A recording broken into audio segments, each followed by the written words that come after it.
All right, next problem. Ooh, skip it, skip it, skip it. This is the next problem that we actually did in class. We're going to have you take a look at this. So this is actually one of those problems you dream of because it involves calculus and we can just do some stuff with it. So it says a 100-kilogram box is being pulled along the x-axis by a student. And here's the equation. We want to know the speed of the box, the time equals 0. So to get the speed, you know what, let me just introduce or put in another solutions page or notes.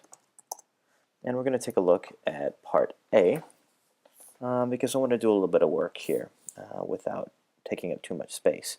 So here's the position, and I'm going to go ahead and just write that down. So x equals 0.5 t cubed plus 2t. Now, what do they ask for? They want to know the speed of the box at time equals 0. Let's go ahead and get that. So x dot, that's the speed, is going to be 3 times 0.5 t squared plus 2. And that works out to be 3 halves t squared plus 2. That's the speed.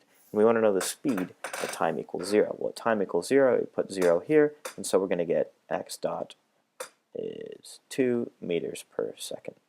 That's the speed, v. All right, now for part B, we got three things we want to get. We want to know the kinetic energy, the net force, and the power being delivered to the box. So let's do those all. Whoops. So the net force. Well, I know this is x dot, so let's get the acceleration as the second derivative. By the way, this dot here means derivative, in case you're wondering. So x double dot is going to end up being 3t squared.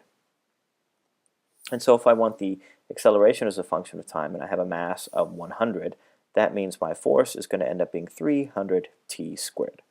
If I want to get the kinetic energy as a function of time, Ke is going to end up being 1/2 mv of t quantity squared. That's going to be 150 times 3 halves t squared plus 2 whole quantity squared.